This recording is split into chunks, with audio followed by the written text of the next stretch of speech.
नमस्कार, मैं हूं आपके साथ सबा शाहिद शेख। न्यूज़ 24 देख रहे हैं आप। आज हमारे साथ मौजूद हैं नगीना सांसद और आज़ाद समाज पार्टी प्रमुख चंद्रशेखर आज़ाद। सबसे पहले बहुत बहुत स्वागत है आपका।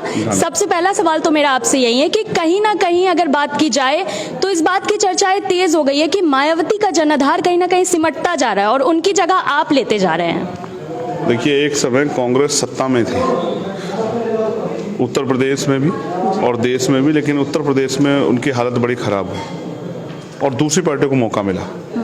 तो सिर्फ बीएसपी का ही नहीं, जो भी काम नहीं करेगा उसका जनाधार कमज़ोर पड़ जाएगा और जो काम करेगा लोग उसके साथ चले जाएंगे। लोग प्रेजेंट में जी रहे हैं, लोग देख रहे हैं कि आज ये आदमी हमारे लिए क्या कर रहा है। तो हम लोग मेहनत कर रहे हैं। आज़ाद समाज पार्टी भीम आर्मी के नेता दिन रात संघर्ष कर रहे हैं और लोगों को उनका काम पसंद आ रहा है, इसलिए आज़ाद समाज पार्टी आगे बढ़ रही है। इसमें कौन पीछे हट रहा है इसके लिए नहीं मैं कह सकता हूँ। अच्छा, कहीं ना कहीं इस बात की चर्चाएं तेज हो रही है कि आपकी और आजम खान की नज़दीकियां काफ़ी बढ़ रही है, ये बात काफ़ी तूल पकड़ रही है। नहीं, अच्छा, इसमें बुरा क्या है? अगर किसी अच्छे कॉज के लिए या कोई परेशानी में उसका हल निकालने के लिए कुछ लोग आपस में बातचीत करते हैं तो इससे किसी को परेशानी नहीं होनी चाहिए। और यही राजनीति है। मैं तो राजनीति यही करता हूँ, किसी की मदद में काम आ जाऊँ, किसी के बुरे समय में काम आ जाऊँ, किसी की जो है परेशानी को थोड़ा सा कम कर दूँ। मैं तो यही राजनीति करता हूँ जी। और मैं खुश हूँ अगर मैं कुदरत ने मुझे इस लायक बनाया कि मैं किसी की आवाज़ उठा सकूँ। अगर मिल्कीपुर उपचुनाव की बात की जाए तो आपके भी प्रत्याशी मैदान में, क्या लगता है इंडिया गठबंधन और एनडीए गठबंधन को टक्कर दे पाएंगे? अब मुझे नहीं पता यहाँ गठबंधन है या नहीं है, क्योंकि वो तो गठबंधन में यहाँ दिल्ली में बहुत कुछ हो रहा है और आने वाले समय में हमने भी हरियाणा में भी देखा कि आमने सामने लड़ रहे थे। और आज़ाद समाज पार्टी अपने बलबूते लड़ रही है, वो मेहनत कर रहे हैं आज़ाद समाज पार्टी के नेता वहाँ, और मुझे उम्मीद है कि जनता का आशीर्वाद उनको मिलेगा जी। अच्छा, अगर आपको एक विकल्प दिया जाए आने वाले समय में, मायावती या फिर अखिलेश यादव, किनके साथ जाना पसंद करेंगे आप? इसमें कोई सवाल ही नहीं बनता है। मायावती जी हमारे नेता हैं, उनके संरक्षण की हम लोगों को हमेशा जरूरत पड़ी है।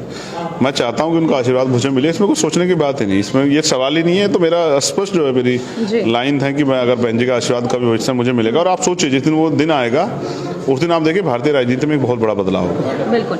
आखिरी सवाल मेरा आपसे यही है कि अगर आने वाले चुनाव की बात की जाए तो क्या रणनीति रहने वाली है आज़ाद समाज पार्टी की? जो भी चुनाव आएगा उसके हिसाब से आपको बता देंगे। अभी तो संघर्ष चल रहा है, काम हो रहा है, और मुझे लगता है जो जमीन पे काम हो रहा है बहुत महत्वपूर्ण है। उससे लोगों के अंदर विश्वास पैदा हो रहा है कि हमने सबको मौका दे दिया, एक मौका में आज़ाद समाज पार्टी को देना चाहिए। बिल्कुल, बहुत बहुत शुक्रिया आपका हमारे साथ जुड़ने के लिए। तो अभी आपने चंद्रशेखर आज़ाद को सुना, उन्होंने आगे वाली रणनीति के बारे में बात की और उनका साफ साफ ये कहना है कि अगर उन्हें मौका दिया जाए तो वो मायावती के साथ ही जाना पसंद करेंगे। फिलहाल के लिए इतना ही। देखते रहिए न्यूज़ 24।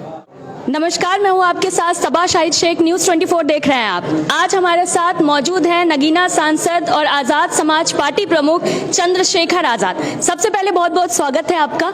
सबसे पहला सवाल तो मेरा आपसे यही है कि कहीं ना कहीं अगर बात की जाए तो इस बात की चर्चाएं तेज हो गई है कि मायावती का जनाधार कहीं ना कहीं सिमटता जा रहा है और उनकी जगह आप लेते जा रहे हैं। देखिए, एक समय कांग्रेस सत्ता में थी, उत्तर प्रदेश में भी और देश में भी, लेकिन उत्तर प्रदेश में उनकी हालत बड़ी ख़राब है और दूसरी पार्टी को मौका मिला। तो सिर्फ बीएसपी का ही नहीं, जो भी काम नहीं करेगा उसका जनाधार कमज़ोर पड़ जाएगा और जो काम करेगा लोग उसके साथ चले जाएंगे। लोग प्रेजेंट में जी रहे हैं, लोग देख रहे हैं कि आज ये आदमी हमारे लिए क्या कर रहा है। तो हम लोग मेहनत कर रहे हैं। आज़ाद समाज पार्टी भीम आर्मी के नेता दिन रात संघर्ष कर रहे हैं और लोगों को उनका काम पसंद आ रहा है, इसलिए आज़ाद समाज पार्टी आगे बढ़ रही है। इसमें कौन पीछे हट रहा है इसके लिए नहीं मैं कह सकता हूँ। अच्छा, कहीं ना कहीं इस बात की चर्चाएं तेज हो रही है कि आपकी और आजम खान की नज़दीकियां काफ़ी बढ़ रही है, ये बात काफ़ी तूल पकड़ रही है। नहीं, अच्छा, इसमें बुरा क्या है? अगर किसी अच्छे कॉज के लिए या कोई परेशानी में उसका हल निकालने के लिए कुछ लोग आपस में बातचीत करते हैं तो इससे किसी को परेशानी नहीं होनी चाहिए। और यही राजनीति है। मैं तो राजनीति यही करता हूँ, किसी की मदद में काम आ जाऊँ, किसी के बुरे समय में काम आ जाऊँ, किसी की जो है परेशानी को थोड़ा सा कम कर दूँ। मैं तो यही राजनीति करता हूँ और मैं खुश हूँ अगर मैं कुदरत ने मुझे इस लायक बनाया कि मैं किसी की आवाज़ उठा सकूँ। अगर मिल्कीपुर उपचुनाव की बात की जाए तो आपके भी प्रत्याशी मैदान में, क्या लगता है इंडिया गठबंधन और एनडीए गठबंधन को टक्कर दे पाएंगे? अब मुझे नहीं पता यहाँ गठबंधन है या नहीं है, क्योंकि वो तो गठबंधन में यहाँ दिल्ली में बहुत कुछ हो रहा है और आने वाले समय में हमने भी हरियाणा में भी देखा कि आमने सामने लड़ रहे थे। और आज़ाद समाज पार्टी अपने बलबूते लड़ रही है, वो मेहनत कर रहे हैं आज़ाद समाज पार्टी के नेता वहाँ, और मुझे उम्मीद है कि जनता का आशीर्वाद उनको मिलेगा जी। अच्छा, अगर आपको एक विकल्प दिया जाए आने वाले समय में, मायावती या फिर अखिलेश यादव, किनके साथ जाना पसंद करेंगे आप? इसमें कोई सवाल ही नहीं बनता है। मायावती जी हमारे नेता हैं, उनके संरक्षण की हम लोगों को हमेशा जरूरत पड़ी है।